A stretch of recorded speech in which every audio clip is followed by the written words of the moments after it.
Para nelayan sedang mencari ikan di tengah laut untuk memenuhi kebutuhan sehari-hari. Tiba-tiba mereka melihat beberapa peti tenggelam di dasar laut. Mungkin peti-peti itu terjatuh dari kapal. Saat mereka mencoba mengangkat peti-peti itu, salah satu peti tidak sengaja terjatuh dan pecah. Ternyata isinya adalah batangan emas. Sang kapten yang penasaran segera membuka peti-peti yang lain juga, dan ternyata peti-peti itu isinya penuh dengan emas. Para nelayan itu berulang kali menyelam untuk mengumpulkan lebih banyak emas. Namun dari kejauhan, mereka melihat kapal penjaga pantai menuju ke arah mereka. Sang kapten segera memerintahkan mereka buang semua peti emas kembali ke dalam air. Lalu ia mengemudikan kapalnya dengan kecepatan penuh. Tiba-tiba rantai jangkar tersangkut pada bebatuan di bawah laut. Seorang anak laki-laki dengan sigap berusaha melepaskan tali yang tersangkut. Tetapi tali itu terputus dan menghantam kepalanya dengan keras. Ia pun pingsan dan terjatuh ke dalam air. Sang kapten tanpa ragu, ia langsung menyelam untuk menyelamatkannya. Namun pada saat itu, kapal penjaga pantai sudah tiba dan mengepung mereka. Semua nelayan duduk ketakutan di dek kapal. Seorang pria yang mengaku sebagai penjaga pantai mendekat dan mengancam mereka dengan senjata. Dia memaksa para nelayan untuk menyelam satu persatu dan mengambil kembali emas itu. Saat itulah para nelayan menyadari bahwa mereka bukanlah penjaga pantai sungguhan, melainkan para bajak laut bersenjata lengkap. Dan emas yang mereka temukan rupanya adalah milik bajak laut itu yang terjatuh.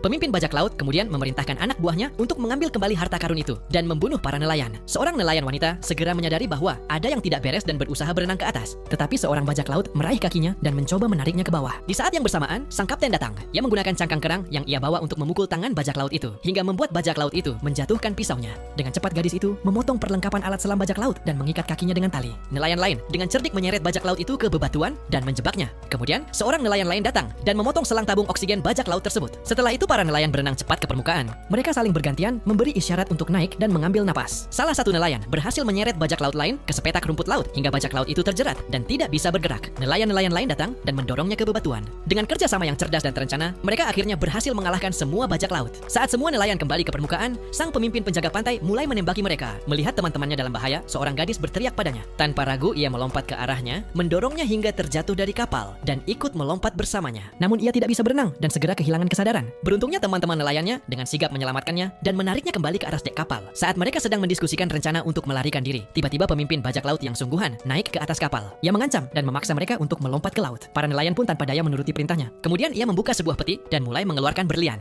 Dia ingin mengambil semua harta karun ini untuk dirinya sendiri. Di dalam air, para nelayan dengan cerdik menjepit jangkar ke bebatuan. Mereka semua muncul ke permukaan secara bersamaan. Saat pemimpin bajak laut itu menarik jangkar, tiba-tiba tali itu terputus. Ia pun terjatuh ke laut. Di saat yang bersamaan, gadis yang sempat pingsan kini sudah sadar kembali. Sang kapten dengan cepat menyalakan mesin dan berlayar kembali pulang. Ketika mereka membuka peti-peti itu, mereka menemukan tidak hanya emas, tetapi juga berlian yang tak ternilai harganya. Setelah berjuang keras, mereka akhirnya selamat dan kembali ke rumah dengan membawa harta karun yang luar biasa.